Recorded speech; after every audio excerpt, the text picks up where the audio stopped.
Ya estamos grabando, así que reitero mis saludos a todos, espero que estén bien. Gracias por levantarse un poquito más temprano, tal vez de lo habitual, eh, para participar en la clase de hoy día. Vamos a, como les comentaba, eh, iniciar con... me interesa que vayamos conversando un poquito qué fue lo que vimos la clase anterior. Y para ello, bueno, ahí ya compartí pantalla, les voy a ir pidiendo a algunos de ustedes que me vayan comentando cuál fue el tema que estuvimos viendo la clase pasada y qué cosas recuerdan particularmente de ese tema o qué aprendieron sobre ese tema. Tienen la opción para ustedes mismos reactivar sus micrófonos, así que dejo la palabra abierta, a ver si alguien quiere mencionar por lo menos primero cuál fue el tema que vimos en la clase pasada, en Educación Ciudadana. Derechos humanos, mister. Ya, muchas gracias, Cristian. Vamos a ir anotando eh, lo que vayan mencionando.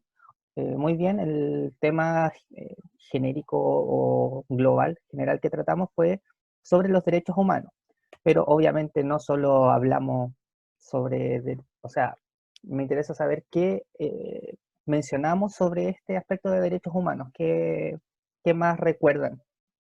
Hablamos Vimos sobre las sus... tres fases igual. A ver, el Mati y después la Connie. Mati, ¿me puedes repetir lo que dijiste? Sí, hablamos sobre las tres fases de los derechos humanos y sus principios de cada fase, en este caso. Ya, tres fases o llamadas tres generaciones de derechos. Muy bien. Connie. Sí, iba a decir los principios y sus características Ah, también. ok. También vamos a agregar eso, principios y características. Y obviamente fuimos profundizando en cada derecho humano, o fuimos mencionando y tocando, trabajando algunos de estos derechos puntualmente. ¿Ya? Entonces, como resumen, para los que no estuvieron en la clase pasada, esa fue la temática que vimos.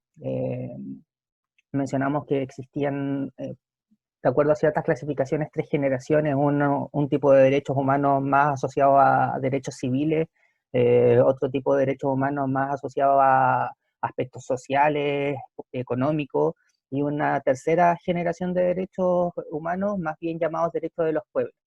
Eh, También mencionamos algunos de sus principios y características, como su universalidad, el hecho de que no importa que esté en un país distinto o que los países sean distintos, porque todos deberían respetar los derechos humanos. A eso se refería con universal y con transnacional. Eh, También mencionamos que son innatos, no tiene que ver con que tú tengas dinero o no. Tú al momento de nacer adquieres inmediatamente esta serie de derechos. Muy bien, entonces, me interesaba ir recordando aquello. Y hoy día, como pueden ver en este instante, vamos a seguir con esta temática ligada, no sé si con derechos humanos, pero sí con derechos en general de las personas, o cosas que nosotros como sociedad hemos ido ganando y teniendo. Entonces, ¿a qué nos referimos? A la pregunta que aparece allí. ¿Qué entendemos por ciudadanía? Bueno, aquí los que tal vez tienen un poquito más de ventaja los que estuvieron en el electivo el año pasado, en el electivo de historia, porque conversamos y hablamos sobre esta temática, pero hoy día vamos a retomar esto, vamos a ver esta pequeña presentación, dos videos muy cortitos que explican un poquito más la llamada ley de transparencia, puede ser que alguno de ustedes la haya escuchado, y después vamos a hacer el cierre de la clase. Antes de ir respondiendo la pregunta, el objetivo del día de hoy es evaluar las características y funcionamiento de la institucionalidad democrática, las formas de representación y su impacto en la distribución del poder en la sociedad. Nos quedamos esencialmente con las formas de representación. La temática de ciudadanía podríamos asociarla inmediatamente a las formas de representación. Ese es el objetivo entonces del día de hoy. Ahora sí voy a la pregunta inicial que decía, ¿qué entendemos por ciudadanía? Dejo nuevamente la palabra abierta para que vayamos agregando lo que ustedes piensan o entienden por ciudadanía, por ese concepto. No sé si hay algún voluntario. Yo, profe. ¿Ya? Te escucho, Mati. Ciudadanía, yo entiendo, es cuando uno ejerce su ¿Ya? función como ciudadano, entonces igual lo relaciono así como con el sufragio ¿Ya? y también el concepto de ciudadano, po, que es cuando uno, o sea, bueno, ya sabemos la base igual de cuando uno es ciudadano, cuando tiene una cantidad de tiempo determinada en el territorio chileno en este caso, entre ¿Ya? otras cosas, y accede a unos beneficios. Ya, ok, muchas gracias, Mati. Me quedo con sobre todo, o sea, es correcto lo que dices, pero me quedo sobre todo con con uno de los primeros conceptos que mencionabas, que es el del sufragio. Por lo menos eso es tal vez las primeras asociaciones que hacemos. Eh, ¿Alguien más, de forma voluntaria, que entiende por ciudadanía, que cree que es eso de la ciudadanía? Voy a escoger entonces, voy a pedirle a Participar en algo que tenga que ver no sé, que no me acuerdo bien de la definición, pero nosotros definimos la ciudadanía y la nación de una forma distinta. ¿Mm? ¿Ya? Y eso. Ok, me quedo con el concepto que mencionabas de participación. Participación. Gracias, Aníbal. Voy a preguntarle a la Connie Barría. Sí, mister. Connie, ¿qué crees tú o qué entiendes por esto de ciudadanía? No sé, derechos que puede tener cualquier persona de una cierta edad, a los 18 años. Ok, gracias, Connie. Voy a agregar ahí entonces derecho o un derecho. Vamos a dejarlo con ese concepto. Nos faltan dos ideas más de qué podríamos asociar por ciudadanía. Después vamos a ir explicando, obviamente, si es correcto o no, o si estos conceptos son correctos o no. Voy a preguntarle a Benjamín Enríquez. Benjamín, ¿está por ahí? Sí, mister. Benja, ¿qué crees tú o qué entiendes por esto de ciudadanía? Es como un conjunto de derechos y deberes que a los jóvenes, digamos, o la- Benja, mira, tengo ahí, no, escuché la primera parte, pero escuché demasiado bajo. de que son como un conjunto de derechos y deberes a los que está sometido cada ciudadano, ¿o no? Ya, ok, muchas gracias, Benjamín. Ahí voy a agregar el concepto de deberes, que no lo habíamos mencionado, y nos va faltando uno más. Le voy a preguntar a la Javiera Aros. Javiera, ¿está por ahí, Javiera? Sí, Sí, Javiera, ¿qué sí. crees tú o qué entiendes por ciudadanía? ¿A qué lo asocias? em, ah, no sé, pero no se me ocurre nada. A ver, si yo te digo, por ejemplo, el concepto de política, ¿crees que ciudadanía y política tienen relación? ¿O podrían asociarse? Sí, porque la política tiene mucho que ver con las personas o los partidos políticos y esas cosas. Ya, ok, muchas gracias, Javiera. Ahí reafirmando el concepto que yo le preguntaba. Entonces, podemos ver que aquí escribimos o mencionamos 5 conceptos respecto a lo que ustedes entienden y lo que nosotros entendemos por ciudadanía. Por un lado, mencionaba lo de sufragio, que claro, tal vez desde un punto de vista legal o más formal, podríamos decir que el sufragio es una forma en que la ciudadanía ejerce, y ahí vamos al otro concepto, su derecho. Pero a la vez también el ejercer este sufragio es un deber de la población, eh, porque es importante su participación eh, en términos sociales y en términos políticos. Si se dan cuenta, ahí acabamos de, en toda esta idea, mencionar estos 5 conceptos que ustedes estaban describiendo. Entonces, o podríamos ordenarlo de otra forma. La ciudadanía podríamos entender que es la participación, o podríamos decir que son los derechos y deberes que tenemos, que nos permiten participar en la política a través del sufragio.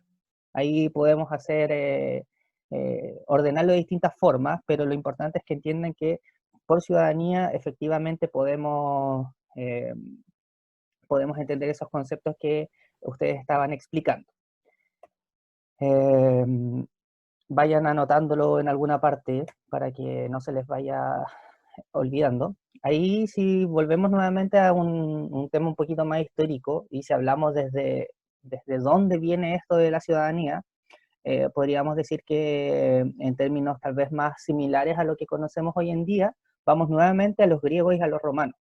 De allí surgen muchas de las ideas que hoy en día para nosotros son muy naturales. ¿Okay? La participación de parte de la población es algo que ya se daba en estos lugares, en Grecia y en Roma, no de la forma en que se da hoy día. Hoy día, como mencionaba un compañero delante, creo que era Aníbal Matías, decían que había que cumplir con algunos requisitos, por ejemplo, para poder sufragar, para poder votar, pero son requisitos bastante básicos, más allá de cumplir una edad y ser parte del país en el cual vas a participar, no nos limitamos más allá de eso. Obviamente en Grecia y en Roma había mucha gente que no podía participar, por mencionar algunos, obviamente los esclavos, las mujeres, entre otros. Pero sí, si comenzamos a decir desde dónde viene esto de ciudadanía, podemos asociarlo inmediatamente a Grecia y Roma. Como segundo punto, hoy se centra esto de la ciudadanía en una exigencia de derechos civiles, políticos y sociales. Yo al final de esta lluvia de ideas les preguntaba si la ciudadanía tiene que ver con política. Claro, me decían que sí, Javier me mencionaba que sí, y claro, lo podríamos asociar a política, pero no es excluyente esto de la política, no es que política y ciudadanía son únicos, sino que la ciudadanía, como se menciona acá, aparte de aspectos políticos, también lo podemos llevar a términos civiles o a términos sociales. Si yo, o si alguno de ustedes, por ejemplo, participa o participó de alguna marcha alguna vez en su vida, está haciendo ciudadanía, está exigiendo y pidiendo cambios dentro de su propia comunidad. Eso está más asociado obviamente al concepto actual de lo que es ciudadanía, un concepto más amplio. No tiene que ver solo con votar, eso es lo que me refiero. Ahora, claro, si tuviésemos que dar una definición más formal o más concreta, una definición de diccionario, le voy a pedir aquí a la Connie Vargas. Connie, por favor, lee la definición de ciudadanía. Vale. Condición que reconoce a una persona una serie de derechos políticos y sociales que le permiten intervenir en la política de un país determinado. Muchas gracias, Connie. Esa es la definición entonces formal, digamos, sacada efectivamente del diccionario. Condición, y ahí vamos nuevamente a destacar los conceptos que ustedes estaban mencionando. Condición que reconoce a una persona una serie de derechos políticos y sociales, que le permiten intervenir, dice, o participar. Ustedes hablaban de la participación en la política, también mencionaban el concepto de política de un país determinado. Esa es la definición formal de ciudadanía. Para los que estaban en el electivo el año pasado, saben que tratamos y hablamos de dos conceptos en este instante. Hablábamos de nacionalidad y después hablábamos de cómo se obtiene o se adquiere la ciudadanía, que son dos cosas distintas. Para tú ser ciudadano, en este término, en esta definición, obviamente tienes que tener una determinada nacionalidad, y de esa forma podrías participar en términos ciudadanos en ese país. ¿Okay? Esa es la definición entonces más formal o seria de ciudadanía. Hay un personaje llamado Thomas Marshall que habla de que existen varias dimensiones de la ciudadanía. Así como en la clase anterior hablábamos de que existen varias generaciones de derechos humanos, aquí también podríamos explicar que existen varias dimensiones. Ahora, ¿cuáles son estas dimensiones? También podemos mencionar que son tres. Dimensión de tipo social, que es la que estoy ahí marcando, dimensión de tipo política y una dimensión de tipo civil. Ahora, ¿qué se explica por cada una de ellas? Le voy a pedir a Gabriel, no sé si tienes micrófono, si puedes reactivar tu micrófono, Gabriel. Sí. ¿Cómo está, Gabriel? Qué bueno que hayas podido participar. Le voy a pedir a Gabriel que lea la definición de social, o lo que aparece ahí donde dice social. Ya. Social. Garantiza el gozo de ciertas condiciones de bienestar económico y sociocultural. Ok, muchas gracias, Gabriel. Puede silenciar nomás su micrófono. Garantiza el goce de ciertas condiciones de bienestar más bien tipo económico y sociocultural. Vamos nuevamente a que la ciudadanía tiene que ver con la exigencia de derechos. Muchas veces nosotros lo podríamos hacer de forma innata, de forma natural, y otras veces de forma bastante consciente. Es lógico que la ciudadanía necesita un bienestar de tipo económico, y ahí lo podríamos llevar al contexto de lo que ocurre hoy en día en Chile, particularmente con esto de la pandemia. Y me imagino que ustedes han escuchado que el Estado debe garantizar un bienestar económico a las distintas familias que por estas razones de pandemia no pueden trabajar o no pueden digamos, tener la autosuficiencia económica. Eso tiene que ver con esta primera dimensión, con esta dimensión social. El Estado debe entregar un bienestar económico y sociocultural a sus ciudadanos. Ahora vamos al concepto o dimensión de la ciudadanía de tipo civil. Dice constituida por los derechos que garantizan la libertad individual, el poder desplazarte libremente por un territorio, eh, o el poder, por ejemplo, ejercer efectivamente ciertos derechos, el poder tomar ciertas decisiones y que no venga otro grupo que particularmente te limite a eso, o que el Estado te limite a tomar decisiones que son más bien individuales. Por eso dice constituida por los derechos que garantizan la libertad individual. Y en la dimensión de tipo política, tiene que ver con lo que típicamente nosotros lo asociamos. Posibilita, dice, la participación ciudadana.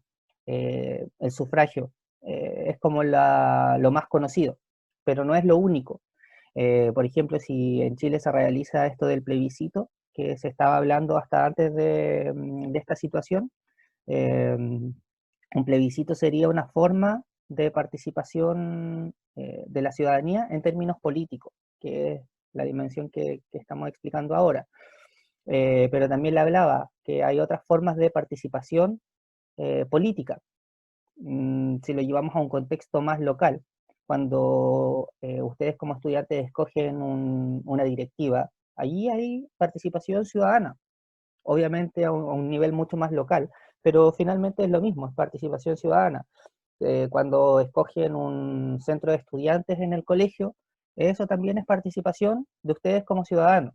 Y allí, si se dan cuenta, no tiene que ver con que tengan más de 18 años, que es como lo que se asocia comúnmente, sino con el hecho de participar y de que tienes ese derecho de muchas veces elegir a tu representante o ser parte de los representantes.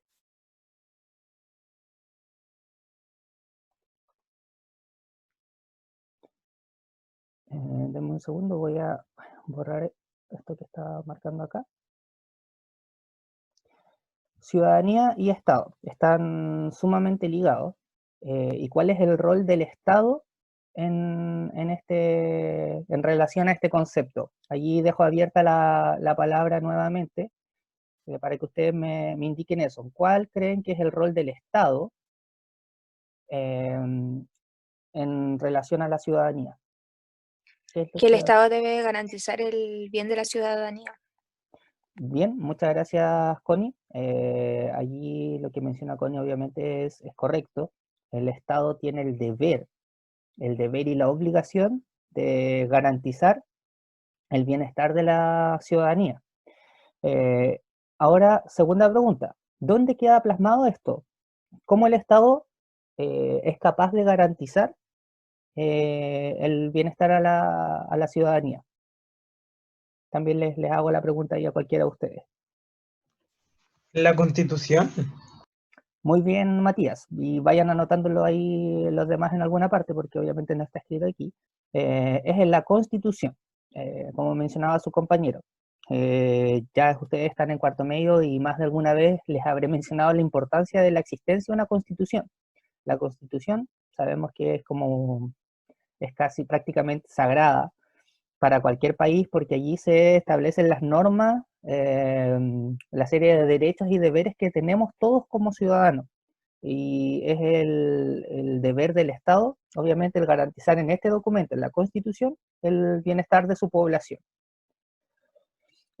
Para ello, aparte de la existencia de la Constitución, se van creando una serie de leyes que están asociadas a la misma y que obviamente deben ser respetuosas de la Constitución. Y la Constitución también, recuerden que debe estar asociada a la Declaración Universal de Derechos Humanos. Nuevamente vamos ligando todo. Una de estas leyes que se encarga digamos, de garantizar que hay una ciudadanía de forma abierta, que no sea algo que se esté ocultando, es la llamada Agenda de Probidad y Transparencia. Y de hecho hay una ley de probidad y transparencia que se crea en distintos países, y Chile particularmente la tiene. Y es lo que vamos a ver ahora. Son dos videos muy breves donde se explica qué es esto de la ley de probidad y transparencia. Entonces, voy a dejar aquí de compartir esta presentación y vamos a ir a los dos videos. Así que presten atención, más bien digo, y vamos acá. De inmediato voy a compartir pantalla, estoy abriendo el video. Ya, ahora sí.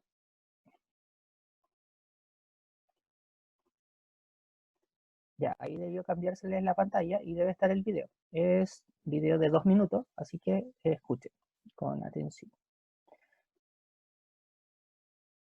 En Chile las reglas del juego cambiaron para todas y todos. El 2 de septiembre comenzó a regir una nueva norma que regula las declaraciones de intereses y patrimonio de nuestras principales autoridades y funcionarios de la administración pública. El objetivo, velar por el bien común y servir a nuestra ciudadanía, porque queremos que la probidad y la transparencia sean sello de todos los gobiernos. La Contraloría General de la República y el Consejo para la Transparencia apoyarán al gobierno en este esfuerzo, habilitando portales públicos para realizar la declaración. Ingresa a www.contraloría.cl y allí encontrarás el formulario electrónico único para completar tu declaración. ¿Qué deberán declarar autoridades y funcionarios?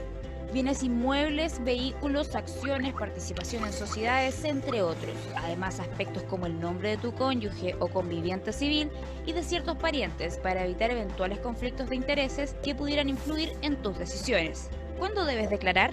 1. Dentro de los 30 días siguientes al asumir el cargo. 2. Anualmente en marzo de cada año. 3. Y dentro de los 30 días posteriores a concluir funciones.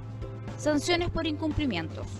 Ojo, si declaras fuera de plazo o de manera inexacta e incompleta, te arriesgas a multas que van desde las 5 hasta las 50 unidades tributarias mensuales, e incluso tu destitución del cargo, algo inexistente en la normativa anterior.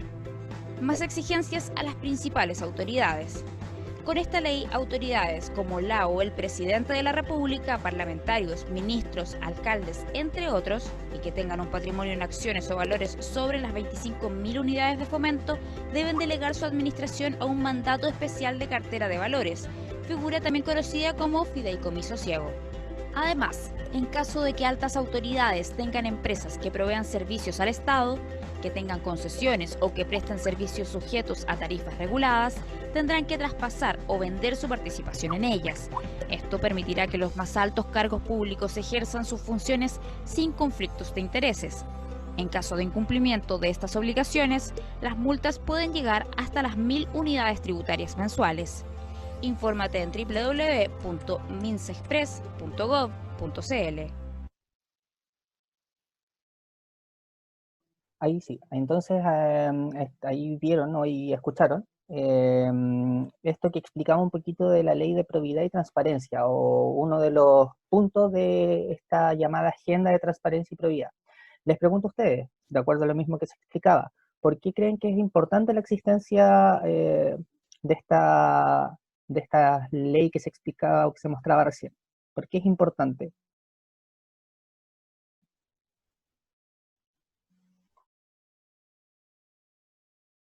Les voy a preguntar a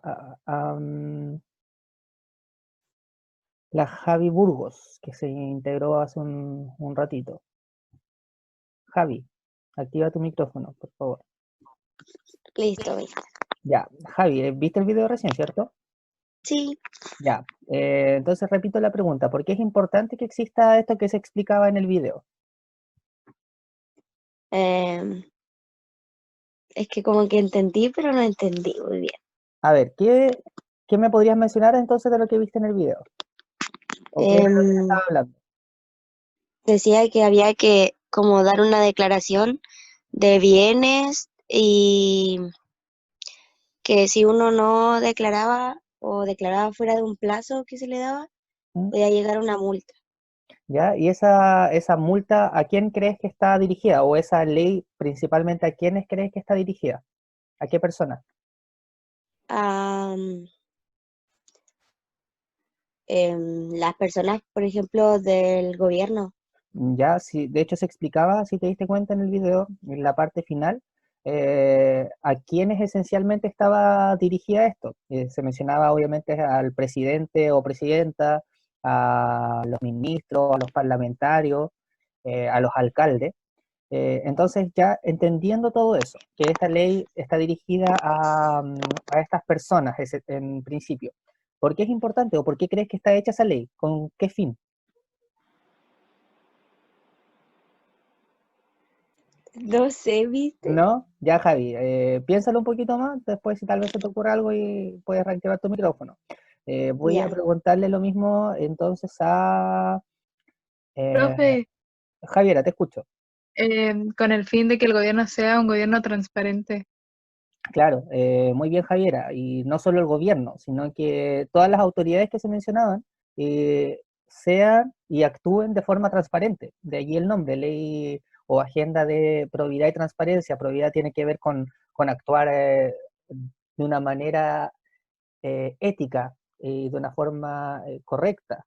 Entonces, el fin esencial de esa ley es que la ciudadanía o dentro del país se pueda, todas las autoridades actúen de forma transparente y sin tener conflicto de intereses. ¿Qué significa esto? O sea, si yo llego a ser diputado o senador, me pongo en ese ejemplo, y tengo un hermano que es dueño de, no sé, de algo que tiene que ver con la electricidad, de empresas de electricidad, por decirles algún ejemplo. Y en el Senado o en la Cámara de Diputados se votan leyes que tienen que ver con eso. Allí, obviamente, puede ser que yo esté actuando de acuerdo a conflictos de intereses, o sea, puede ser que mi voto termine dándolo a favor de esa ley o en contra, dependiendo si le conviene o no le conviene a mi hermano. No sé si van entendiendo o no sé si comprenden lo que les estoy comentando. ¿O creen ustedes que eso pasa, por ejemplo, en el Congreso en la Sí, actualidad? Sí pasa, porque al final yo creo que Sí, esta ley es como una pantalla nomás para que la ciudadanía piense que es todo transparente, pero al final igual siguen habiendo, ellos siguen votando por cosas que les convienen a ellos como empresarios, porque la mayoría que están en cargos públicos altos tienen empresas o familiares que tienen empresas, entonces votan por lo que a ellos les conviene y no por lo que les conviene a la ciudadanía. Ok, muchas gracias, Connie. Y muy interesante, obviamente, lo que menciona la compañera y puede ser una opinión que muchos compartamos. Connie mencionaba que esta ley podría ser incluso como una especie de pantalla, porque finalmente vemos que muchos de los diputados, senadores terminan de repente votando por cosas que tal vez más que beneficiar a la ciudadanía, van a beneficiar a un grupo particular de ciudadanos y no a todos, que es lo que deberían buscar las autoridades políticas. También se mencionaba en el video, y quería que veamos los dos videos, pero vamos a finalizar con este nomás. Se mencionaba el concepto de fideicomiso ciego. No sé si entendieron lo que era eso, un fideicomiso ciego, ¿lo han escuchado alguna vez?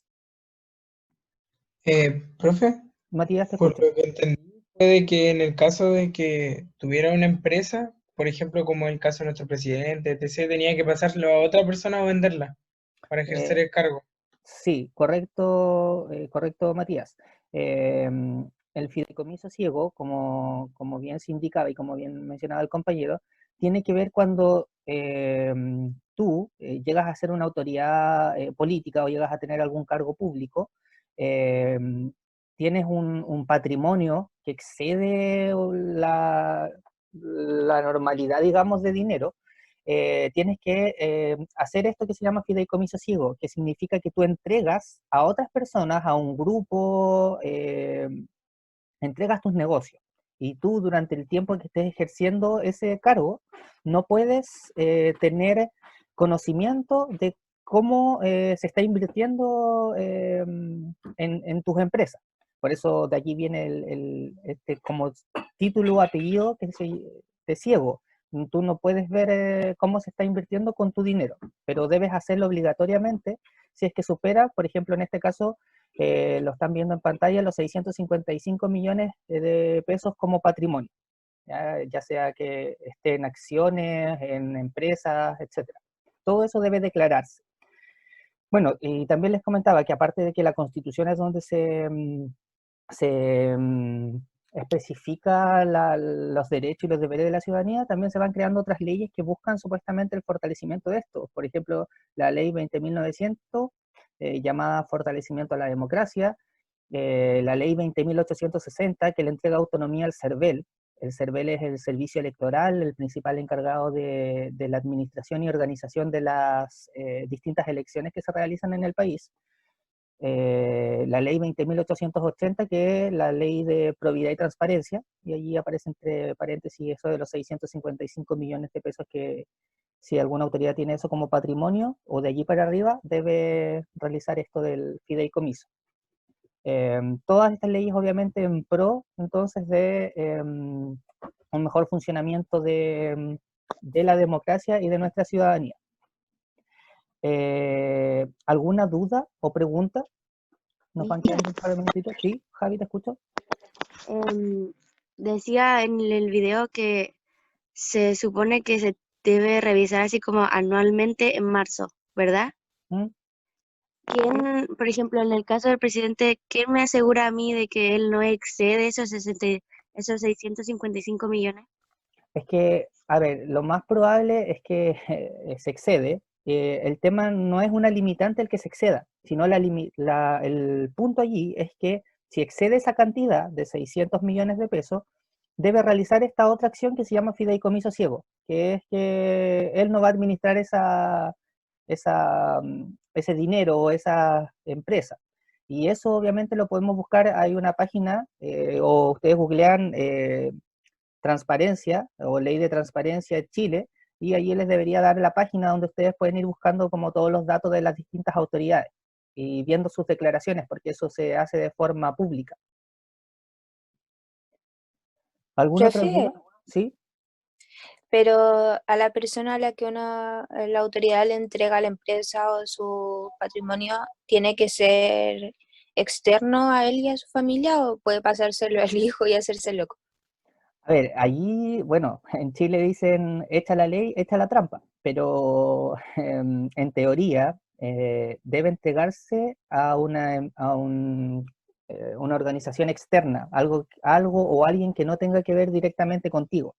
Pero obviamente eso es bastante difícil de cumplir, porque tal vez en el papel puede ser que sea externo, pero en el fondo también puede haber influencia de una u otra forma de la autoridad involucrada, pero en el papel, en teoría, debe ser externa. ¿Alguna otra duda o consulta? Sí, Gabriel, te escucho. yo me preguntaba si acaso existen deberes civiles. Ya, no sé si me puedes ejemplificar cómo que es particularmente lo que quieres saber. O sea, Por ejemplo, si tenemos derechos, igual deberíamos tener deberes. O pregunto, ¿cómo ser un buen ciudadano, por ejemplo? claro, o sea, es que eso existe y está mencionado en la Constitución. En la Constitución aparece la lista, obviamente, de derechos y deberes que todos debemos cumplir como ciudadanos o habitantes de este país. Ahora, claro, también, así como muchas veces no se cumplen tal vez los derechos que en la Constitución están para nosotros como ciudadanos, también hay que ser conscientes de que parte de la ciudadanía tampoco cumple con estos deberes que se mencionan. Y otra cosa, mister, ¿Sí? el tema de, aparte de los impuestos, ¿cómo se financia un Estado? A ver, es que es esencialmente los impuestos. Miren, se va a acordar la reunión en cualquier momento. Cuando se corte, vuelven a ingresar con el mismo link. Ya vamos a hablar ahora hasta que se corte. Gabriel, retomo, es esencialmente los impuestos. Eso es lo que le entrega prácticamente todo el financiamiento. Si eso saliera de la Constitución. A ver, claro, daría pie a que se pudiese legislar tal vez de forma más amplia el tema del aborto y que no sea solo por las 3 causales, pero no significa que inmediatamente, digamos, sería legal el aborto. Sí daría pie a que se legisle de forma más abierta y de forma más amplia y que no sea la limitante lo de las 3 causales. ¿Alguna otra duda? ¿Consulta? Vamos a seguir hablando en todo caso de estos temas de constitución y de cosas que aparecen en la constitución. Si hay que cambiar o no esta constitución, que es el tema que venía discutiéndose en Chile en el último tiempo. Vamos a seguir hablando de estos temas, por si acaso. No sé si alguien más tiene alguna otra pregunta.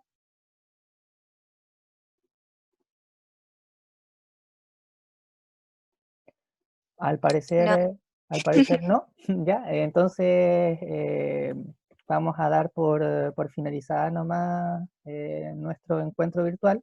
Al igual que la clase pasada, le pido que le digan a sus compañeros que no estuvieron hoy día que por favor miren el encuentro en YouTube. Yo lo voy a subir en unos minutos más o si no en la tarde, para que no queden tan desconectados de lo que hemos estado trabajando. ¿Ya? Así que un placer, chicos, que estén muy bien y nos estamos viendo prontamente. Adiós. Vale, Chao, profe. mister. Chao. Cuídese. Perdón por llegar tarde, profe. No hay problema, Sí. chao.